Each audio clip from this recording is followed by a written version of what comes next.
Hey everyone, welcome back. You can design a real logo on your phone with ChatGPT for free in about 2 minutes. And the trick isn't the app, it's the sentence you type. So I'll give you the exact formula. Let's get into it. Swipe up to open your apps, tap the search bar, type in ChatGPT, and open it. Now on the home screen you'll see 3 shortcuts. Tap Create an Image, and the app switches into image mode. You can see the box now says, Describe an image, instead of Ask ChatGPT. Now the formula, and this is the whole video. 6 things, in this order. What it is, the business name, the style, the colors, the symbol, and the background. So I'm typing, a minimal logo for a coffee shop called Bean Street, flat vector, brown and cream. A coffee bean inside a circle, white background. Notice how specific that is. Every vague word you leave in gets replaced by a guess. Now tap the arrow to send. It takes about 40 seconds, so while it's working, here's why each part of that sentence matters. Flat vector is what stops it handing you a photo with shadows and glare. Naming the 2 colors keeps it from using 6.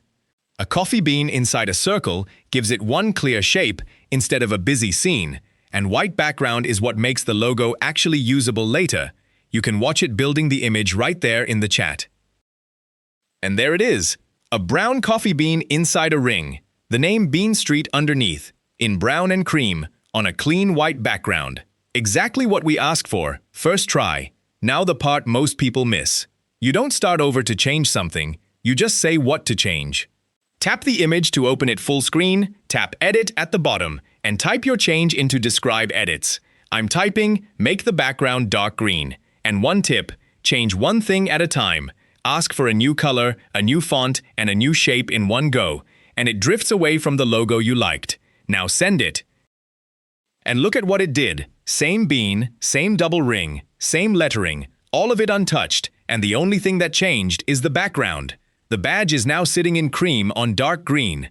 That's editing a logo, instead of rolling a brand new one and hoping you like it. Now keep it. Tap the image to open it full screen, and up at the top you've got Save. Tap that, and the logo drops straight into your phone's gallery as a normal picture file, ready for your shop, your socials, or a print site. So let's recap. Open ChatGPT, tap Create an Image, and then type the 6-part formula, what it is, the name, the style, the colors, the symbol, and the background. Send it, and give it about 40 seconds. To change anything, don't start again, open the image, tap Edit, and describe the change in plain English so it keeps everything else the same. Then open the image and tap Save to put it in your gallery. One honest warning, an AI logo isn't automatically yours to trademark, so if this is for a real business, get it checked before you print it on anything. If this helped you out, give the video a thumbs up and subscribe for more quick tech tips. Thanks for watching, and I'll see you in the next one.